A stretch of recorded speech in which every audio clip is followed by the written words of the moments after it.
നാടോടുമ്പോൾ നമ്മളും അതിൻ്റെ കൂടെ ഓടിയാലേ പറ്റത്തുള്ളൂ എന്ന് പറഞ്ഞ പോലെ ഇപ്പോഴത്തെ ട്രെൻഡിങ് ആയിട്ടുള്ള ടൊമാറ്റോ ചട്നി നമ്മൾ നേരത്തെയും ഇഷ്ടംപോലെ ഉണ്ടാക്കിയിട്ടുണ്ട്.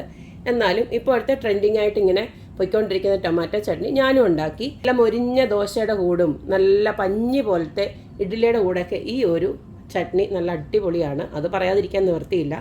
അപ്പോൾ നമുക്ക് ഈ ഒരു ടൊമാറ്റോ ചട്നി എങ്ങനെ ഉണ്ടാക്കുന്നതെന്ന് നോക്കിയിട്ട് വരാം.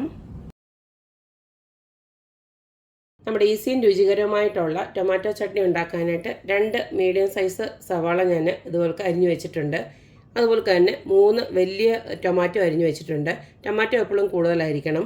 പിന്നെ കുറച്ച് കറിവേപ്പിലയും എടുത്ത് വെച്ചിട്ടുണ്ട്. കുറച്ച് മല്ലിയില എടുത്ത് വെച്ചിട്ടുണ്ട്. മല്ലിയില ഇഷ്ടമുള്ളവർക്ക് മാത്രം മല്ലിയില ഇട്ടേച്ചാൽ മതി.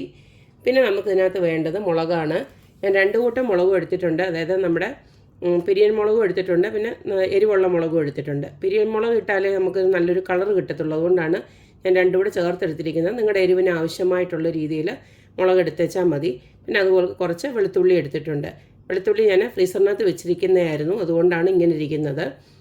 അധികമുള്ള വെളുത്തുള്ളി ഞാൻ ഇതുപോലെ പൊളിച്ച് ഫ്രീസറിനകത്ത് വെക്കും. അത് എത്ര നാൾ വേണമെങ്കിലും നമ്മുടെ ഫ്ലേവറൊന്നും നഷ്ടപ്പെടാതെ തന്നെ നമുക്ക് കിട്ടും. അതുകൊണ്ടാണ് ഇതിങ്ങനെ വെച്ചിരിക്കുന്നത്. ഇനി നമുക്കിത് എങ്ങനെയാണ് ഉണ്ടാക്കുന്നത് നോക്കാം. ഇപ്പോൾ അതാ ഒരു പാനിലേക്ക് ഞാൻ സൺഫ്ലവർ ഓയിലാണ് ഒഴിച്ചു കൊടുത്തിരിക്കുന്നത്. നല്ലെണ്ണയുടെ രുചി ഇഷ്ടമാണെങ്കിൽ അത് വേണമെങ്കിൽ ഒഴിച്ചു കൊടുക്കാം. ഇതിലേക്ക് നമുക്ക് ആദ്യം തന്നെ വെളുത്തുള്ളി എല്ലാം ഒന്ന് ഇട്ട് കൊടുക്കാം.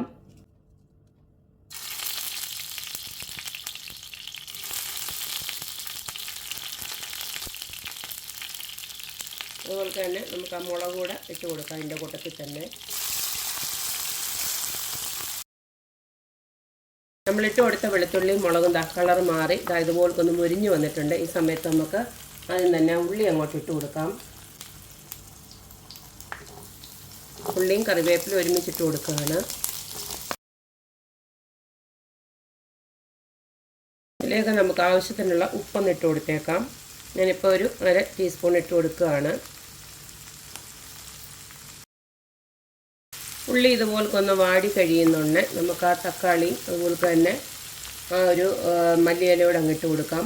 ഒത്തിരി ഒന്നും വേണ്ട, ഈ ഒരു പരുവം മതി. ഇപ്പോൾ ദാ ഈ ഒരു രീതിയിൽ തക്കാളിയെല്ലാം നല്ല വെന്ത് കുഴഞ്ഞ് വന്നിട്ടുണ്ട്. ഈ ഒരു സമയം നമുക്കിതിലേക്ക് കുറച്ച് നമ്മുടെ മഞ്ഞൾപ്പൊടി ഇട്ട് കൊടുക്കണം. ഒരു 1/4 ടീസ്പൂണോളം മതി. അതുപോലെ തന്നെ കുറച്ച് കായപ്പൊടിയോട് ഇട്ട് കൊടുക്കണം. അതും ഒരു 1/4 ടീസ്പൂണോളം മതി. കായത്തിൻ്റെ ഒന്നും മണം അഥവാ ഇല്ലെങ്കിൽ നമുക്ക് പിന്നെ കടുക് വറുക്കുമ്പോൾ കുറച്ചുകൂടെ ചേർത്ത് കൊടുത്താൽ മതി. തൽക്കാലം ഒരു 1/4 ടീസ്പൂണോളം മതി.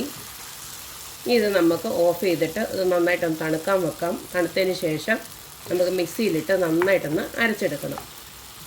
ടൊമാറ്റോയും ഉള്ളിയൊക്കെ വഴറ്റിയതെല്ലാം നന്നായിട്ട് തണുത്ത് വന്നപ്പോൾ ഞാനതൊന്ന് അരച്ച് വെച്ചിട്ടുണ്ട്. ഇനി ലാസ്റ്റ് നമുക്ക് ഒന്ന് കടുക് താളിക്കണം. അത്രയേ ഉള്ളൂ. കടുക് താളിച്ചില്ലെങ്കിലും കുഴപ്പമൊന്നുമില്ല, അല്ലാതെ തന്നെ നല്ല ടേസ്റ്റാണ്. ഇത് പിന്നെ വീഡിയോക്കകത്തൊക്കെ എടുക്കുന്നുണ്ടെങ്കിൽ ഇത്തിരി ഒരു കളർഫുൾ ആകട്ടെ എന്ന് വിചാരിച്ചിട്ടാണ് ഈ ഒരു കടുകൊക്കെ വറുക്കുന്നത്. അപ്പോൾ ഇതുപോലത്തെ ഒരു പാനിലോട്ട് ഞാൻ കുറച്ച് സൺഫ്ലവർ ഓയിൽ തന്നെയാണ് ഒഴിച്ചു കൊടുത്തിരിക്കുന്നത്. ഇതിലേക്ക് കടുക് ഇട്ട് കൊടുക്കുകയാണ്.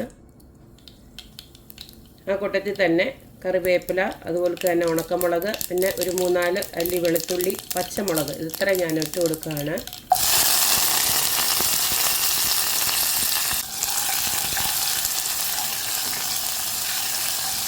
ഇന്ന് കുറച്ച് ഞാനെടുത്ത് മാറ്റി വെച്ചിട്ടുണ്ട് ലാസ്റ്റിലൊന്ന് ഗാർണിഷ് ചെയ്യാൻ വേണ്ടിയിട്ട്. ഇനി നമുക്ക് അരച്ച നമ്മുടെ ടൊമാറ്റോയും തക്കാളിയും ഉണ്ടല്ലോ അതങ്ങോട്ട് ഇട്ട് കൊടുക്കാം. ഇതിനകത്ത് ഇനിയും പ്രത്യേകിച്ച് വെള്ളമൊന്നും ചേർത്ത് കൊടുക്കണ്ട. നമ്മൾ സാധാരണ കണ്ടിട്ടുണ്ടല്ലോ ടൊമാറ്റോ ചട്നിയൊക്കെ നല്ല കട്ടിയായിട്ട് തന്നെയാണ് ഇരിക്കുന്നത്. ഒത്തിരി വെള്ളമായി കഴിഞ്ഞാൽ വലിയ രസം ഉണ്ടാവില്ല. അത്രയേ ഉള്ളൂ. ഈ സമയം നമുക്ക് ഉപ്പുമൊക്കെ നോക്കിയിട്ട് വേണമെന്ന് വെച്ച് കഴിഞ്ഞാൽ കുറച്ചുകൂടി ഇട്ട് കൊടുക്കാം. അപ്പോൾ നമുക്ക് നല്ല ചൂട് ഇഡ്ഡലിയുടെ കൂടോ ദോശയുടെ കൂടോ ഒക്കെ കഴിക്കാൻ പറ്റിയ നല്ല അടിപൊളിയായിട്ടുള്ള റെസ്റ്റോറൻറ്റ് സ്റ്റൈല് തക്കാളി ചട്നി ഇവിടെ റെഡി ആയിട്ടുണ്ട്. വളരെ എളുപ്പമല്ലേ? ഈ ഒരു ചട്നി ഉണ്ടാക്കി കഴിഞ്ഞാലേ ഒരു 5-6 ദിവസമെങ്കിലും കേടാണ്ടിരിക്കും. നമ്മൾ തേങ്ങയൊന്നും ചേർക്കാത്തതുകൊണ്ടേ. അതുകൊണ്ട് ഇതൊരു ചട്നി ഉണ്ടാക്കി വെച്ച് കഴിഞ്ഞാൽ നമുക്കിപ്പം ആഴ്ചയിൽ 2-3 ദിവസമൊക്കെ ദോശ ഇഡ്ഡലി ഉണ്ടാക്കുകയാണെങ്കിലും ഈ ഒരു ചട്നി ഇത്തിരിയേറെ ഉണ്ടാക്കി വെച്ച് കഴിഞ്ഞാൽ ഒരു തവണ മെനക്കെട്ടാൽ മതി, അതിരുന്നോളും, കേടൊന്നും ആകത്തില്ല. അപ്പോൾ എന്തായാലും ഈ ഒരു ചട്നി എല്ലാവരും ഉണ്ടാക്കി നോക്കുക. വളരെ ഈസി അല്ലേ? 10 മിനിറ്റ് കൊണ്ട് തന്നെ സംഗതി റെഡിയാവും. അപ്പോൾ എല്ലാവരും ഉണ്ടാക്കി നോക്കുക, അഭിപ്രായങ്ങൾ അറിയിക്കുക. അപ്പോൾ എപ്പോഴും പറയുന്ന പോലെ തന്നെ എൻ്റെ റെസിപ്പീസ് ഇഷ്ടമുള്ള എല്ലാവരും please like share and subscribe. അപ്പോൾ ഇനി ഒരു അടിപൊളി വീഡിയോ ആയിട്ട് വരുന്നവരേക്കും ബായ്.